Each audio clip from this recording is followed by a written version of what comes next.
From Playerbook Studios, it's the Quarterback Code podcast, where we interview offensive coordinators, QB coaches, quarterbacks, and anyone who can add value as we decode the most difficult position in all of sports. Please be sure to follow and subscribe here on Spotify and join our offensive coordinator community at playerbook.com. In today's episode, we speak with Shane Dular, a high school offensive coordinator who has found ongoing success with his quarterbacks through a community-first approach. While winning championships and molding all-state quarterbacks would be the goal for most coaches, which Shane has successfully accomplished, he chooses to focus his attention on the journey that these young quarterbacks take, even before they step foot on campus. Coach knows that it's the sum of many variables that, when brought together in the proper formula, create a successful quarterback and, in turn, an elite team. While most offensive coordinators look for physical attributes when identifying young QBs, Shane knows that it's the soft skills that can create lightning in a bottle and give you those special, memorable teams. Those kids believed in his toughness, they believed in his leadership ability, and they believed that we could win with him. And we did. I mean, it wasn't always pretty, but that kid did a lot of things for us. And if you get all 22 players that are out there believing in a guy, some magic can happen. Think back at what you were doing at 19 years old. I bet it wasn't cutting up film and learning the game through the eyes of the air raid creator himself, Hal Mumme. Shane Dular found himself in this very situation while attending Valdosta State in the 90s. Now, Shane has gone on to have a very decorated career as a head coach, offensive coordinator, and quarterbacks coach, but it was those early years, absorbing what he could, that it served as the foundation for all of Shane's success throughout his long, decorated career. But he was a teacher, and sitting in his install meetings, seeing him teach the quarterbacks, and the fact that I could go to him and say, Coach, why did this happen this way? You know, what were you telling me, or what did you? And he would go through that stuff and teach it to me and talk about it. And, I mean, I was a nobody. I mean, I didn't have a background. I didn't play, and you know, he had no reason to be that way with me other than he is a good guy who likes to talk football and likes to teach. And, you know, I kind of took that from him too, that I always wanted to be that kind of guy as well. Started out working in the video with them. That's how I got my start with them. And, you know, he would come in my little cubicle or my little closet, and, you know, I'd be breaking film down from practice or doing cut-ups or something. And, you know, and he'd start watching the play, and, you know, and I'd just say, you know, what's going on here? And, you know, and he would just talk about it, how the movements were happening, you know, what he saw when he called it. And it was just, you know, it was an unbelievable learning experience for me. You know, and to this day, you know, he's still a great guy. I can call him right now and say, you know, Coach, what's going on with this? And, you know, and he'd be willing to spend 30, 40 minutes talking about something. He really is an unbelievable guy. With 20 years of coaching offensive football, primarily with the quarterbacks, Coach Dular makes a point of knowing what his quarterback pipeline looks like by keeping his pulse on the middle school level in his area.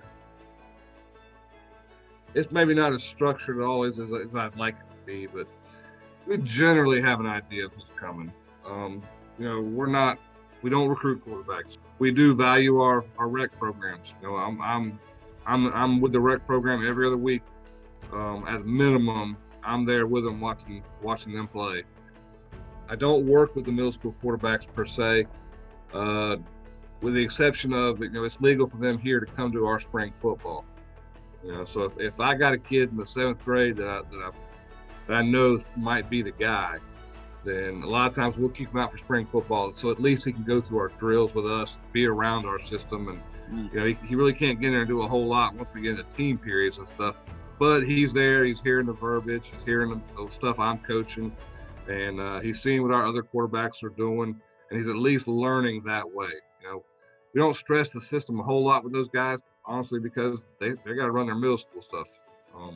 We don't force our middle school coaches to run our offense. So we have 3 middle schools here. One of them tries to be pretty close. The other 2 kind of do their own thing, which is fine with us. We always just tell them, don't make the kids quit. We want the kids to have fun playing football and come out and, you know, give us a chance to see them. So it's all about having numbers, having fun, and teaching them some fundamentals. When they get to us, we'll teach them our scheme. You know, we have a freshman team, a JV team. We'll get all that stuff taught before they get to varsity.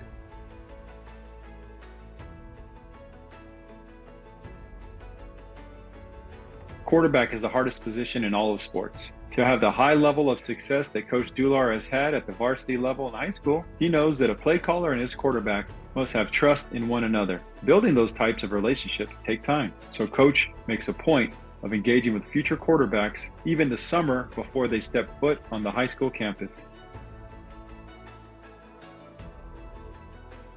But I will do an off-season quarterback school generally, where once they are going to be a high school quarterback after their 8th grade year, in the off season, they will start coming and working with me. And they'll start going through the drills with me, and we'll start watching film together. I mean, there's no secret. It's work. You got to put the work in. So they're watching video with me. During COVID, during the summer when we couldn't touch them, we were having Zoom meetings, twice a week, going over, clips from last year and stuff, just trying to get through all that stuff, doing basic quarterback school stuff. But it's just, I think first and foremost, it's a relationship business. I want to build a relationship with them as fast as I can. And I want to spend time with them, and then we're going to start teaching them. And so you already, before they even step foot on the high school, there's a good possibility that you would have worked with them in some camp and built some type of relationship with them. So when they get as freshmen and kind of start working their way up the bottom levels of high school, you already kind of have a relationship. It would be extremely rare for a quarterback to step foot on our campus as a 9th grader, and I have not already, at the very least, talked with them and met with them, probably worked with them as well. But it would be extremely, extremely rare. Now, I mean, not to say it doesn't happen, but right. Especially if it's the one we think is going to be the guy. Majority of the time. Majority of the time. And okay. a guy could surprise me, no doubt. He might come out there and look great, and one of the things we talk about all the time, we're trying to build depth. We are trying to fill 3 teams out. We'll pull guys from other positions and just have them come there and throw the quarterbacks for a few minutes and tell them to play catch, just so we can see, hey, this guy might be able to be a backup quarterback, or we call him a cigar quarterback. Who can get us out of a game? If we got a big lead or behind by a lot. We got to find depth. Sometimes we'll bring other guys over and just see, who can handle the ball, who can catch it, who can catch a snap, and that kind of stuff. And so now they're in high school. Is your quarterback room filled with all levels, or are you segmenting them out and then kind of meeting with? Okay, so you guys are doing it, trying to train these quarterbacks all together. Yeah. Now again, COVID changed things a little bit. Let's big picture. Picture. In a typical year, yes. One of the big things that I do is we call it Monday night football. Is after our Monday practice, I feed the quarterbacks. I'll order some pizzas. I'll cook something to have my wife bring it up there. But I'll feed the quarterbacks. They bring some drinks. We'll go to my room. We'll turn projector on. We're going to go through that game. Usually we'll go through a few clips of the JV game with the JV quarterback, just so he doesn't feel totally left out. But the most important deal is we go through the varsity game with the varsity quarterback, with those guys there. And I'm quizzing them. It's just like any other classroom. I'm quizzing them. I'm stopping it. I'm asking everybody questions and stuff. But I think that's gigantic. I mean, in this day and age, the way football is played, if you're not teaching them in the meeting room, they're not really learning enough to do what you want to do, unless you're just handing the ball off. But yeah, I think that's huge. So yeah, all my quarterbacks are with me. Now I coach all the quarterbacks. Now I'm lucky. My receiver coach helps me coach those young guys, because there are times in practice where I'm on the varsity field and he's on he's running the offense for the younger crew, so he's having to coach that up a little bit. Then we go over team periods, and he might coach the JV and I might coach the freshman that day, or we might flip flop. But yeah, those guys they're gonna get good coaching every single day, and they're gonna be in the meetings and they're gonna be learning. Love it. And one of the things I know you've heard me say is 1,000 times, quarterback is a special position, and those guys have to do a little bit more than everybody else. So I think it's important when everybody else is leaving practice on Monday, or they're all going to McDonald's to hang out or to Sonic to hang out, those quarterbacks are coming up to my room and they're going to eat with me, and we're going to watch game film together, and we're going to learn. You mentioned one year you had to find a quarterback, and you even pulled a linebacker into the mix to even find that guy. And it sounds like you have a good grasp on your area and what's coming through the pipeline. So that's probably pretty unique for you to have to kind of scramble to figure something out. But I'm just curious, what in that situation, or in any situation, Like what attributes, you're just saying, okay, here's what I need to find somebody. Here's the 3 attributes or whatever you use that I'm looking for. What are those things? I know it sounds simplistic, but we want the best athlete that can throw hitch, slant, fade. In the end, a good quarterback, if he's a good athlete who can throw hitch, slant, fade, you can win with him. You can do enough with him to win football games. So that's probably the first thing. Is he good? Who's the best athlete on the team that can throw hitch, slant, fade? We'll adjust that. We can teach everything else. And then the second thing is when he takes that snap, the team has to believe that he can win. And that's huge. That linebacker kid, love him to death. He was an unbelievable outside linebacker, a really, really, really good player. And he came over to quarterback, and he was rough around the edges because he played quarterback since his 8th grade year. But those kids believed in his toughness, they believed in his leadership ability, and they believed that we could win with him, and we did. It wasn't always pretty, but that kid did a lot of things for us. And if you get all 22 players that are out there believing in a guy, some magic can happen. And so I think that's huge. You can't put a kid back there the team doesn't believe in because they won't play for him. They're waiting for the shoe to fall. And I think that's a mistake some people make. Sometimes that kid might look better, he might do some things better, but those kids know, the players know whether or not that kid's a winner or not. And if they don't believe in him, they're not going to play as hard for him. Even if it's not on purpose, they just know that kid's not a winner. And so you got to make sure, no matter what, you put a kid back there that's a winner.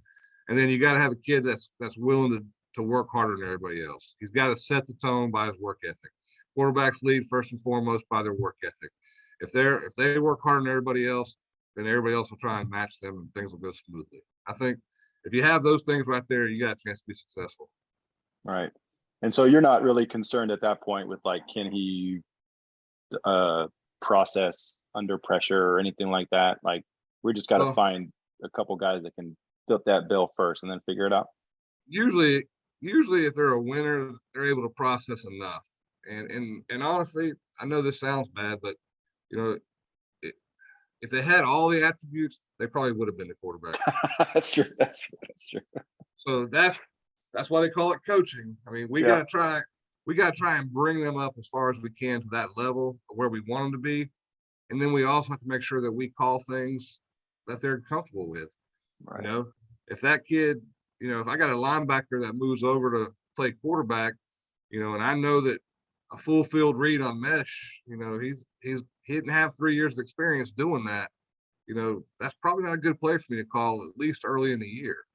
And it probably needs to be a lot of stuff where it's quick game, getting the ball out of his hands, simple reads, letting him be an athlete, getting him on the perimeter, things like that, let him run the ball a little bit more. I've got to tailor what I do a little bit to his strengths and fairness to him. Now, if he'd been in our system 3 years, yes, I expect him to be able to run mesh. I expect him to be able to run Y cross.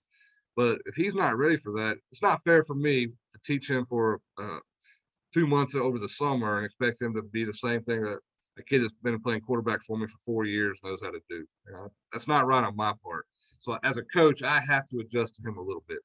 You have a system, it's been in place. So you're not just going to scrap the system because your players don't all mesh up perfectly, but you can call plays, yes, play to his strengths. And do you train technique with your quarterbacks? To a certain extent, yes. I believe there are some certain fundamentals that I believe in, and we're going to work hard on those. I know there's a ton of great coaches out there that teach 500 different technical things about throwing a football. And if I got to teach a kid how to throw a football, he probably shouldn't be playing quarterback for me. A kid can either throw a football or he can't. I can fine tune how he holds it. I can try and fine tune sort of where his release point is a little bit. I can try and get his feet right, but beyond that, if I got to, yeah. So yes, I try and get their feet right, try and get their eyes right, but more than that, I'm trying to get their head right. For me, it's mostly about the head.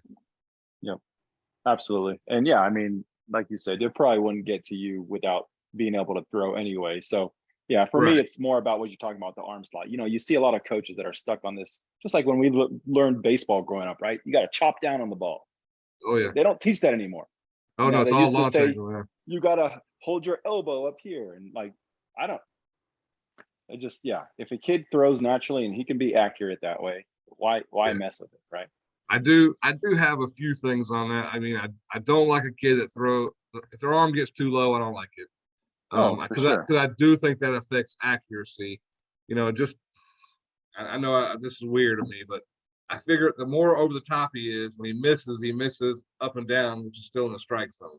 The more to the side they go, they start missing horizontally, which takes them out of the strike zone more. And in my mind, that makes sense. I don't know if it's true or not, but it makes sense to me. Oh, it Then I does. do think it's harder to throw through the windows of the line if you're throwing sidearm. I just think it's more natural where your eyes are looking through the window, you're coming over the top, then that's more natural. If you're coming from the side, I think you bring in a little more of the trash. And like I said, I do think it plays a little bit. I think it hurts your accuracy to throw the more sidearm. I want to talk about like the progressions and reads part of this, Mhm. and how you teach it. And I guess let me just stop there and just you got quarterbacks every year, like you said, you got old ones, new ones, some in the middle of the process. How are you teaching progressions and reads? Is it on the field? Is it a mix of online classwork? What do you do? Yeah, no, it's definitely a mix. You know, early on in my career, I was 100% progression read, air raid. Um, I do finagle that a little bit. There's a few things where we man read it, um, but if it's a man read, they got to know who the man is, but they got to know why. But on progression reads, even before they hit the field, they should be able to tell me the progression. We're watching, if we're learning shallow, they should know shallow dig swing. And they should be able to tell me that even before they understand it. They should know that at least. If I look at a freshman quarterback after he's been in a meeting with me, I should be able to look at him and ask him, hey, what's the read on shallow dig swing? All right, great. He might not have any clue what the hell that means, but he at least should know the words. Because once you have the words memorized, now it's easy to put it out there. All right, it's shallow dig swing because I want you to look at the shallow first, then your dig. Again, that goes back to training their feet and their eyes to go with the reads. We do our little footwork drills. That's one of the things we do is we make them say it and we make them move their feet and eyes to the read. So even on air, I'm snapping the ball to them and they're going, shallow, and then they're popping their body dig, and then they're popping up the swing. And they're having to go through and actually move their body to visualize where those receivers would be even before there's a receiver. And so, yes, we are trying to create muscle memory. We're trying to create neural pathways so they have those progressions, built into their head. They never go away. Love it, love it. And then obviously you're just repping the piss out of it on the Oh field. my God, yeah, yes, a ton. But I also do man reads and stuff. I mean, we're going to run some. Define that, man. What do you mean, man reads? Okay, so on a progression read, we're literally looking at where the route's going. So if I'm reading shallow, that's a full field read. We're going progression, shallow dig swing. So my quarterback's going to look at the space where the shallow's going and decide, can I throw the shallow? I don't know, is the walk backer covering it? Did the safety roll down to cover it? Did the inside backer get in front of him to cover? I don't know, don't care. Can you throw it? If you can, yes, throw it. If you can't, go to your next progression, which is the dig. On a full field progression read, a quarterback does not really have to understand why the defense covered it. He only has to know, can he throw it? And that's part of the air raid philosophy. So progression reads, we're teaching routes and space and grasp more than we are who's covering and why. We talk about it, obviously, when we get in film, we talk about it because I do want him to understand, in cover 2, this is what we expect to be open so we can speed the process up. Mm-hmm. But it's still, we're going based on grass and space and actual routes. Now, when we man read, we now we're running a slant flat combination. We're going to throw away from whoever the flat defender is now. So now we're actually reading, what did that man do? Did he sink back with the slant? We're throwing the flat. If he widened with the flat, we're throwing the slant. So now we're going to make our decision based on what a man did. I try to minimize that, the learning curve is a little quicker on those, but it also, I think, stunts your growth a little bit because, the reason I like the air raid and progression reading is, we read the walk defender on a certain play. That's fantastic. But what happens if the inside backer, got out there?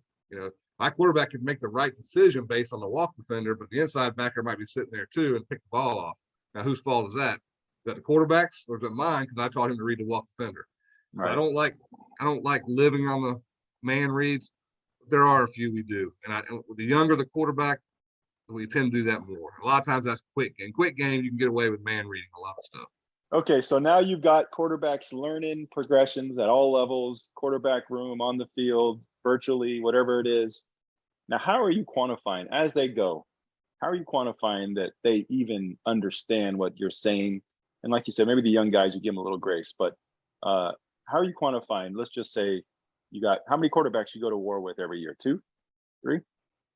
On the varsity team? On the varsity level,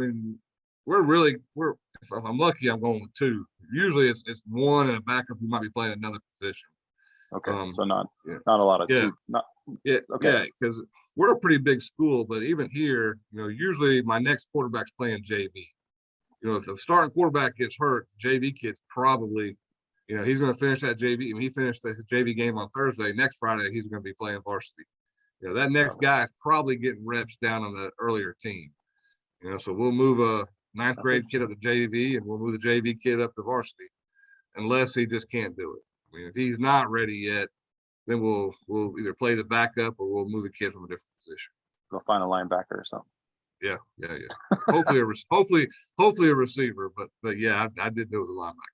Well, that's interesting, Coach. I never really thought about it that way, but that's interesting because obviously, just like we always talk about, reps, all about game reps, right? You can't. Yes. If a kid isn't getting reps as the backup, and that kind of goes with my next question, if he's not getting as many reps because QB1 is getting all the reps in practice, and what you're saying is usually he's probably a receiver anyway, getting reps at receiver. QB2 is overplaying receiver or something. I do make my quarterbacks, they're standing behind or standing with me usually.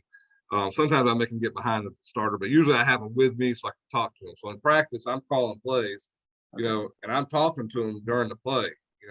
That's a teaching time for both quarterbacks. So I'm telling them, they know the play. I call it shallow. They should be watching the read too. And if our quarterback does a good job, I might ask, the backup, or the JV kid, hey, what'd you see right there? And I want him to be able to tell me, hey, the corner was down, so I peeked the whole shot, or the corner was not, so I'd knock that play. The peak was gone immediately. I want him to be able to tell me those things. And if he can't, then obviously I'm kind of pointing it out to him too. If the varsity kid messed up, that's even better. Hey, what happened right there? He didn't see the inside backer. He should have let him get to the next hole. All right, great.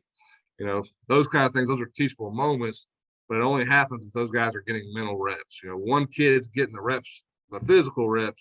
Those younger guys got to be processing with it.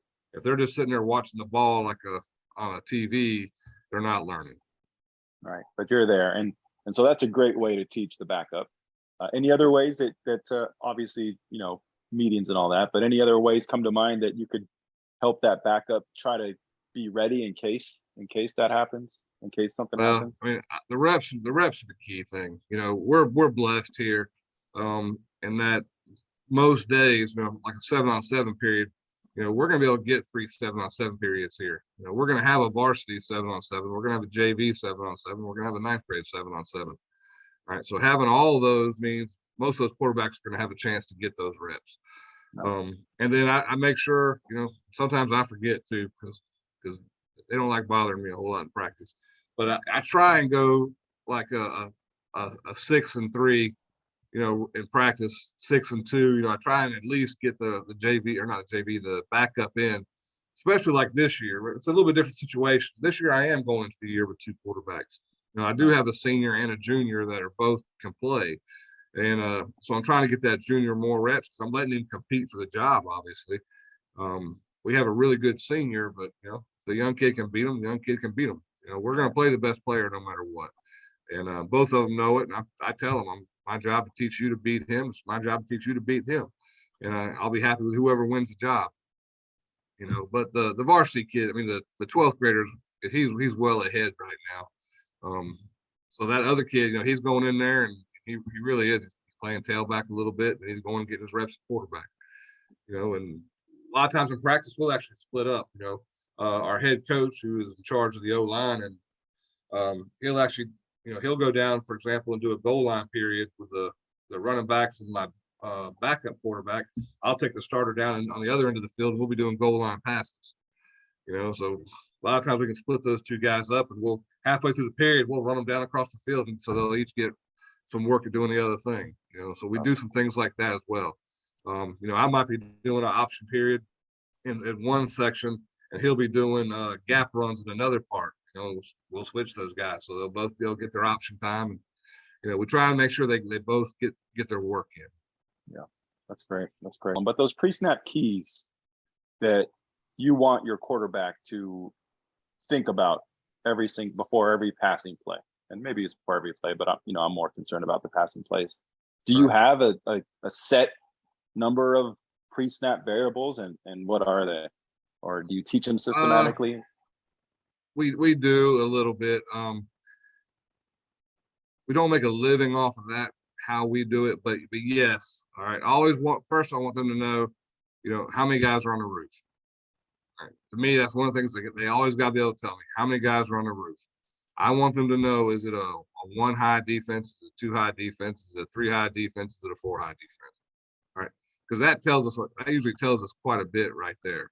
You know, that usually tells us, you know, if it's 1 high, probably man. All right. Could still be 3. They might end up with 3 high, even though they showed 1 high pre-snap. But you know, I want to know. And then along the lines of that, is the middle open or closed? All right. And just because that tweaks a few of our routes. You know, there's a few things we do in our passing game where whether or not that middle's open or closed changes a couple things. So they got to know that. And then I want to work outside in from there. I want to look at the corners, and I want them to know the depth and the leverage of the corners. I think that's huge. I want them to know, is that guy at 2 yards, or is he at 6 yards? Is he head up, or is he inside, or is he outside? You know, again, because that's a big clue for us. You know, obviously if he's outside, it's probably cover 2. And that's, you know, I want them to know that, because that means they might have to funnel our receivers inside. We might look for the hole shot, you know, on stick route, you know, for example, instead of looking for the fade or the backside slant, we might have to look for the hole shot, you know, things like that. We got to know if we think it's cover 2. And then same thing with the walk defenders. All right. Do they have a walk on both sides? Because if they don't, we have a numbers advantage. You know, if we have some kind of mirrored concept called and they only have a walk on one side, you know, we want to take the side we have a numbers advantage on, unless there's something we're attacking specifically. And then, you know, the leverage of that guy. Is he inside of our receiver, or is he outside of our receiver? And if we're in trips, you know, same deal. Is he lined up, you know, head up at number 3? Is he between 2 and 3? Is he lined up all the way inside number 3? All right. Again, just because it speeds up his process. You know, we are real big, you know, and this is probably one of your questions. You know, we're teaching progressions, or we're teaching reasons why we're making certain passes, right? You know, a young quarterback, you know, first he learns how to man read, then he learns how to progression read. By the time they're a senior, maybe even a junior, if they're really good, we're hoping we're shortcutting that sometimes. You know, this might be the progression, but I know based on how they lined up, they're not covering that guy, and I'm fixing to throw it. I know that guy's getting the ball. You know, I remember when I was at Valdosta State, you know, we had Chris Hatcher at quarterback, and he won the Harlan Hill. And, you know, he said one time, and he was talking about that, he said that probably 3/4 of the time he could tell who he was going to throw that football to before the snap, just based on he could see the play in his head and how they were lined up. He knew where the space was going to be. And I've always liked that. And I've always tried to get our quarterbacks to that point. I want them to understand, based on what they look like, here's the grass. You know, we throw a 5-yard in sometimes. Well, I know there's grass over here. I'm fixing to throw that ball. There's nothing there doing can take that away. I'm going to catch and throw. There is no other read anymore. And so I want them to have the ability to do that. And again, that just comes from film study and learning. Yeah. You know, it's funny because I've gone back and forth on this, the coverage, because, you know, we all follow the each, right? And he's like, I don't give a F what coverage it is. And just like you're saying, if they understand what coverage it could be, that in my mind, that should speed up the processing post snap, right? That's what it's all about. You're right.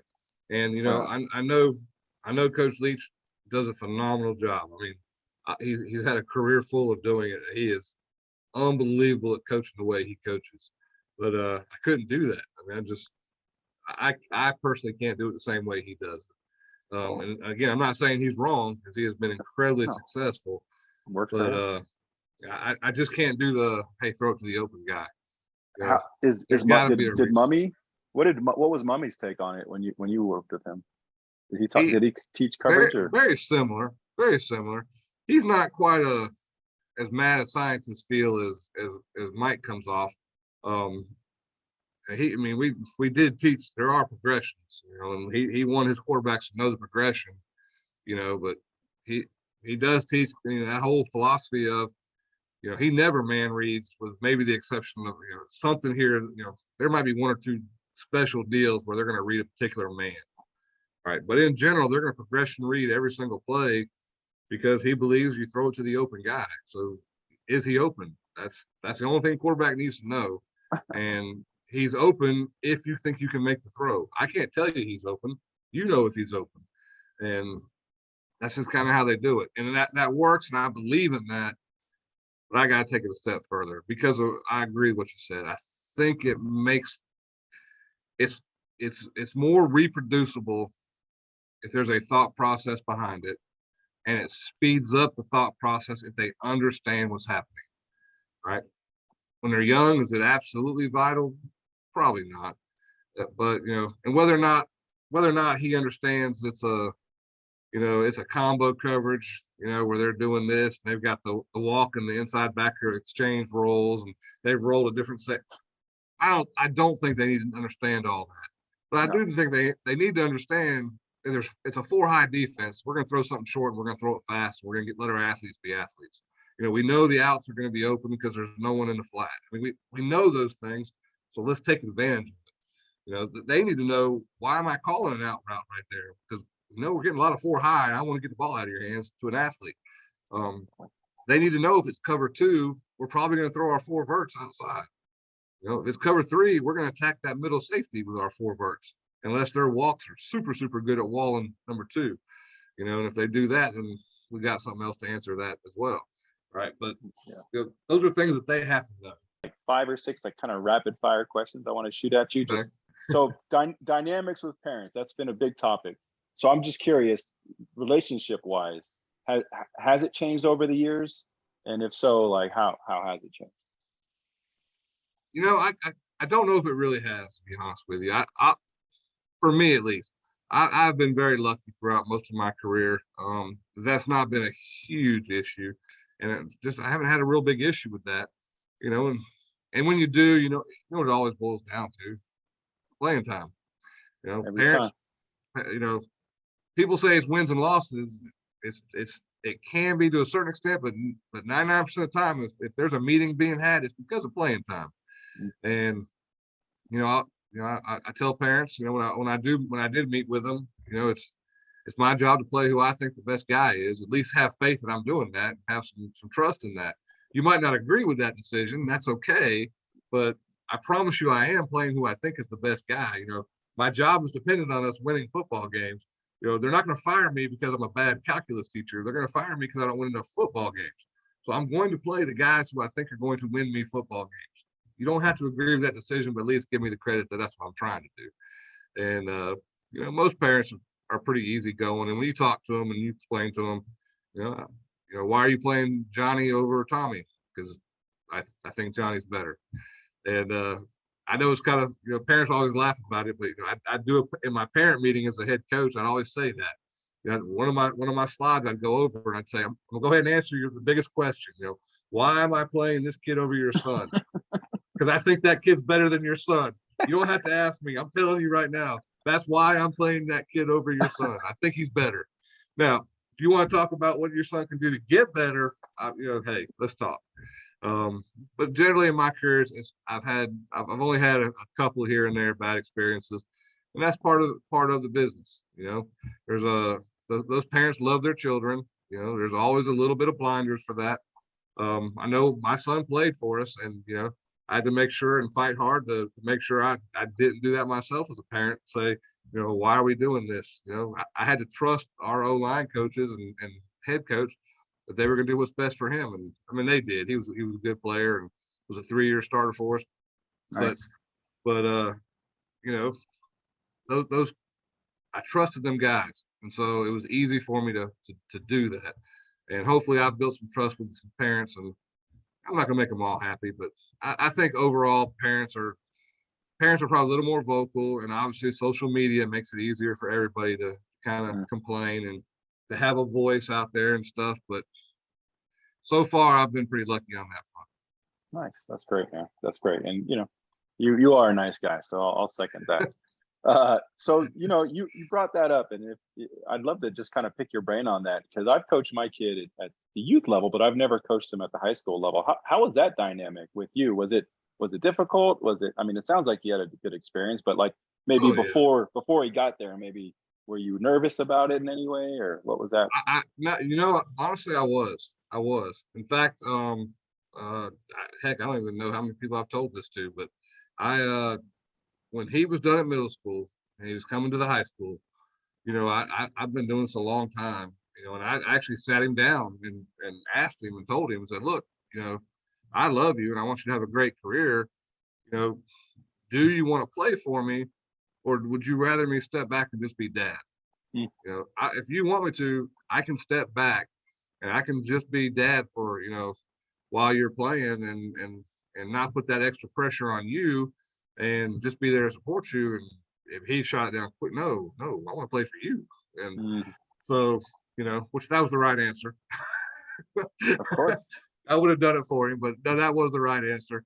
And again, I've been blessed. He's a great kid who worked really, really hard, and he was a part of some really, really good football teams who also worked really hard.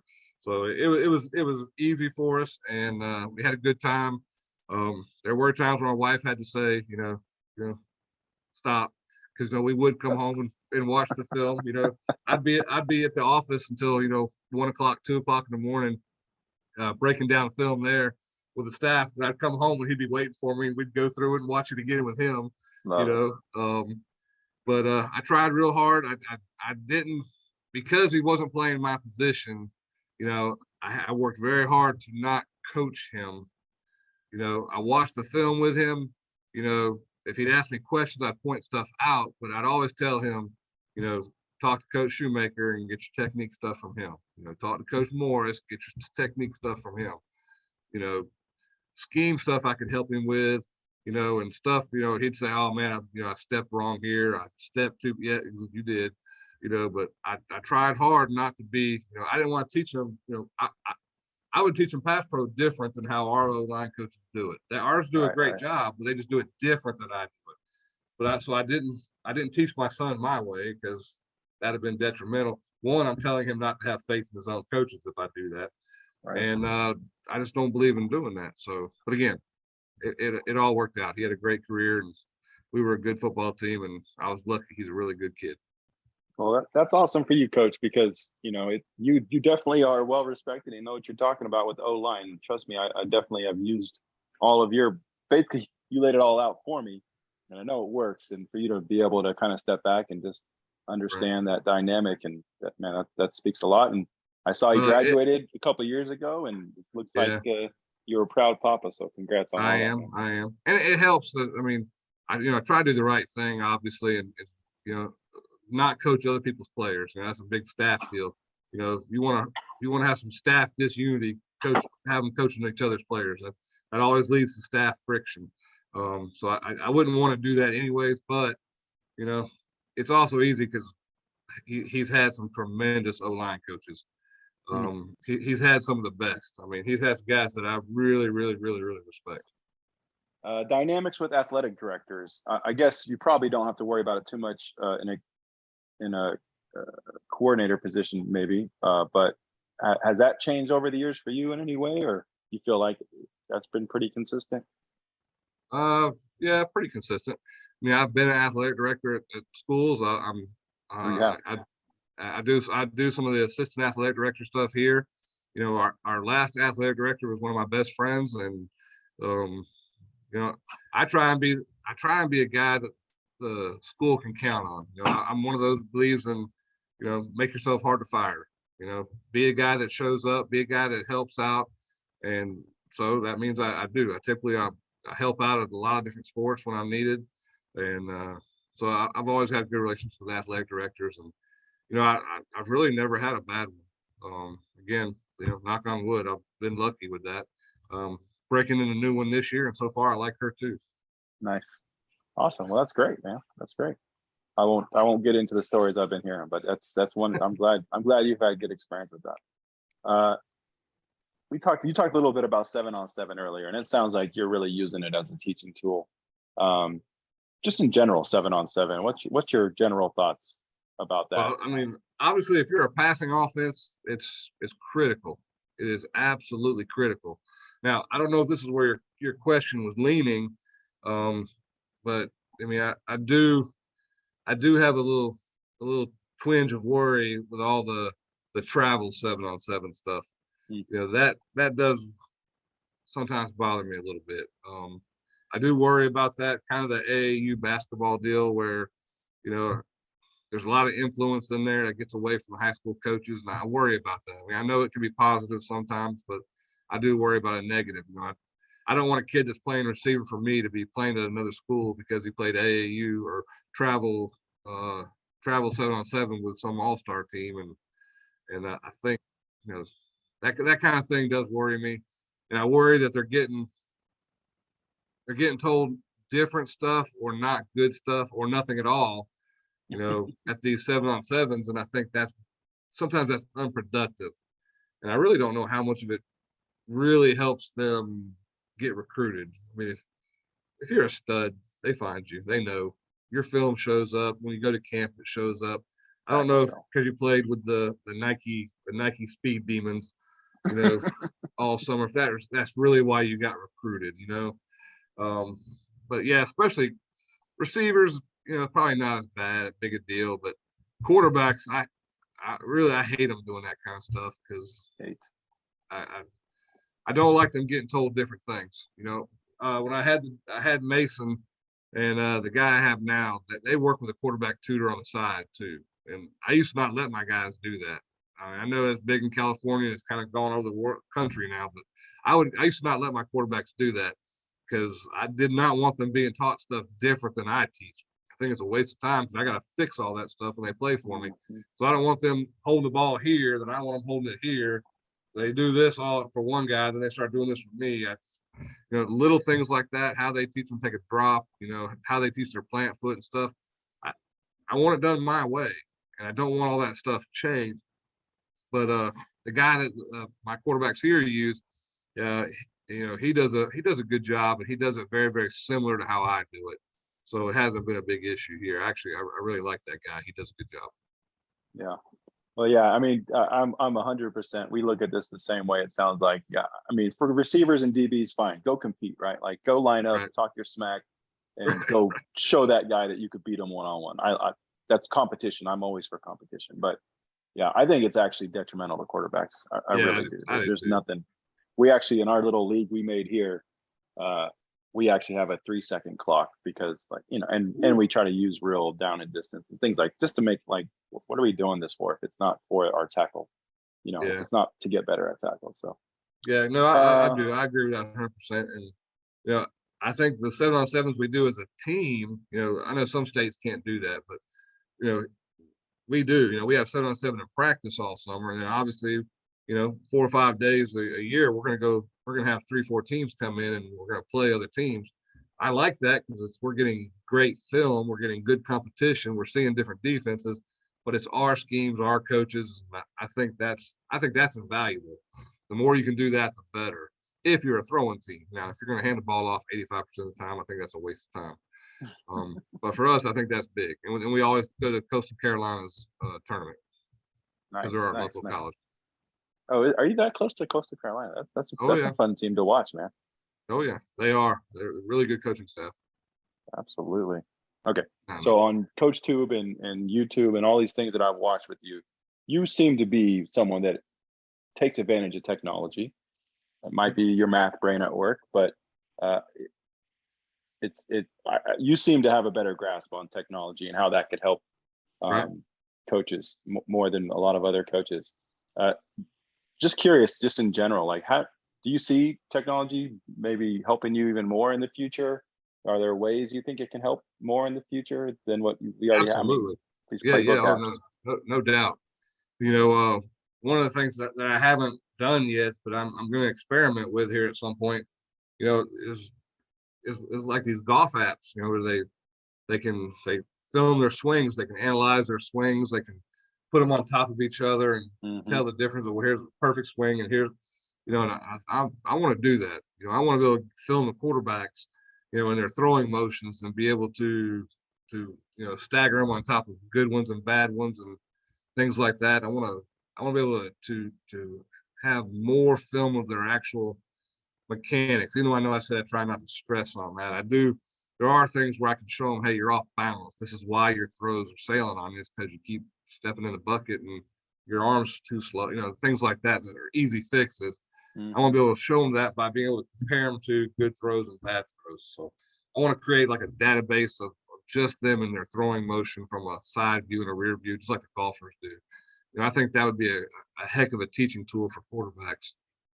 And then, you know, we just got the Huddle robot camera. I'm kind of excited about that. I want to see how that's going to work out. Nice. Kind of curious to see if that's going to be able to film like drills, you know, because finding guys to film drills is sometimes hard. And so now we're going to have a turf. We have a turf field. Our turf's getting put in a week or two. And we got the robot camera. So I'm going to be able to go out there and just film drills now. I can just turn on the robot camera and it does everything by itself. So I'm excited about that. Yeah, no, I am a believer in stuff. You know, the video clips, you know, the reaching out to players, that kind of stuff. I think you have to in this day and age. I think if you're just going on the chalkboard, you're probably a little bit behind on stuff. You know, these kids are used to it coming in a little bit different way. I think it's got to be digital as much as possible. Absolutely. They need to engage with whatever you're trying to teach them. They have to be able to engage with it somehow, right? Yes. All right. No doubt.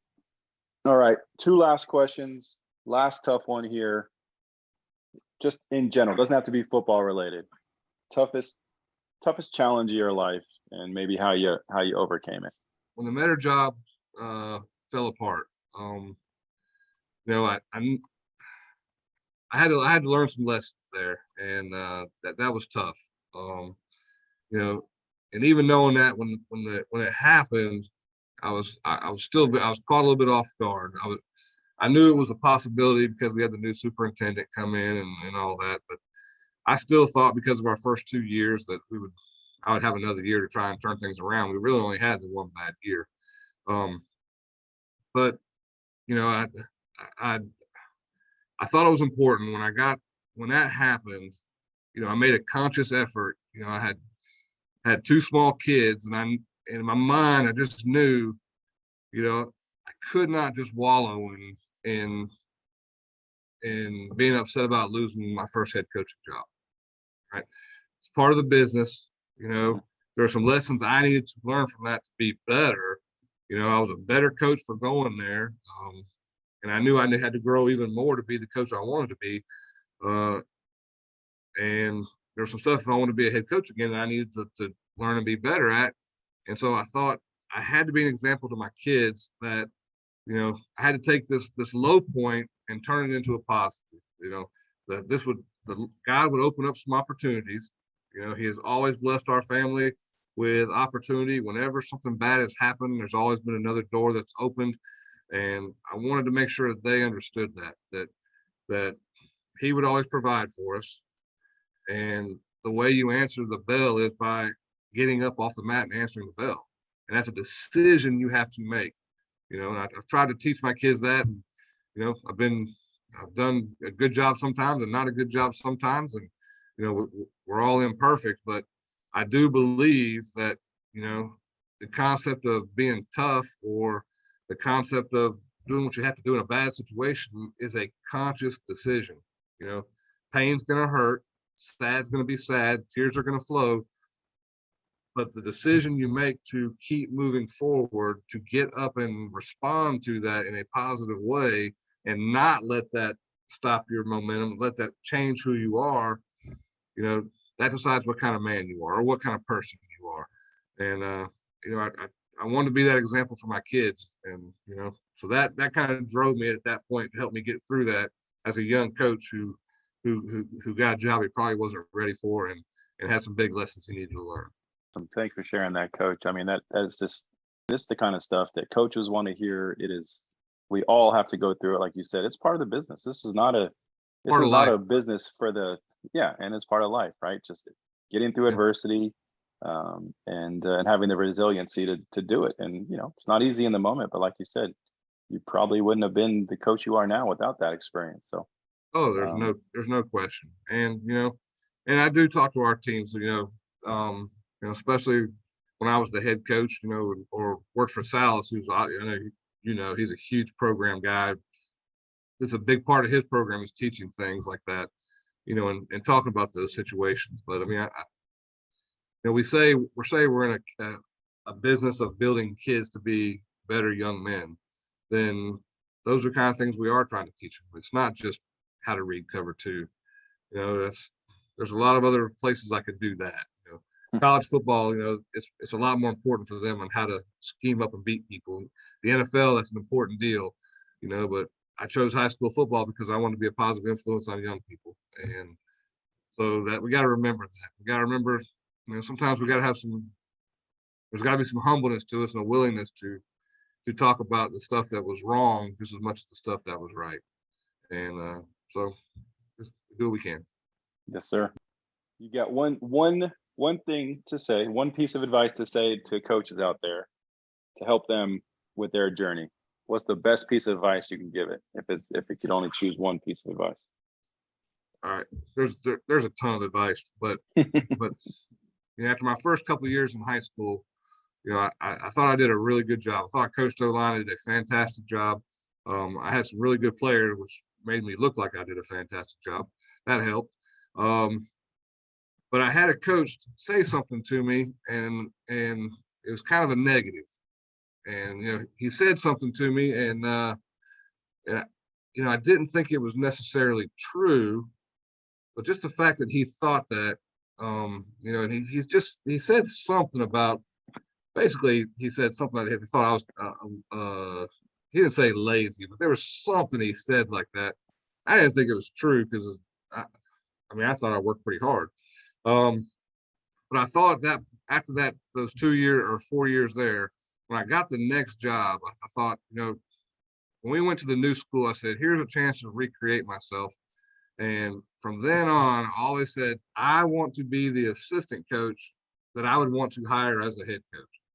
And I think if more young coaches would think that way, they would be better younger coaches. They'd be better assistant coaches. Eventually, they'd be good head coaches too. But it can't always be about what can I do to get the next job. How do I become a coordinator? How do I become a quarterback coach instead of just a receiver coach? How do I become a head?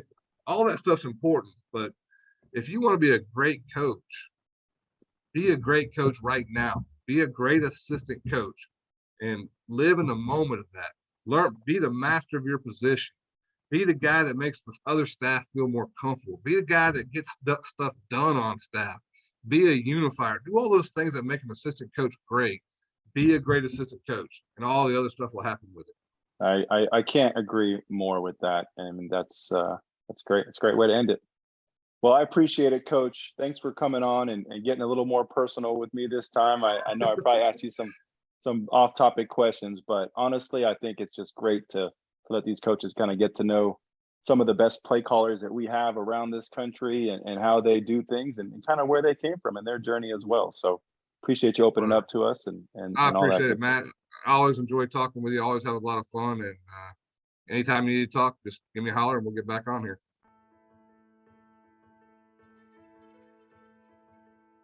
Thank you so much for listening to my conversation with Coach Shane Dular. You can find and follow Coach on Twitter or X at Doobie Dular, that is DOOBY Dular, as he's always willing to talk ball with coaches in our community. Don't forget, Coach Dular has an amazing CoachTube presentation called Developing a 4-Star Quarterback with the Air Raid Offense that is looked upon as the gold standard for training quarterbacks in the spread, and I highly suggest clicking the link in the show notes and taking that course immediately. If you've enjoyed cracking the QB code with me, let us know by giving us a 5-star review on Spotify, subscribing, and sharing with other coaches who might be on the same mission of raising the bar at quarterback play at all levels. Thanks again for joining me, and we'll be back next week with another great guest who will help us crack the quarterback code.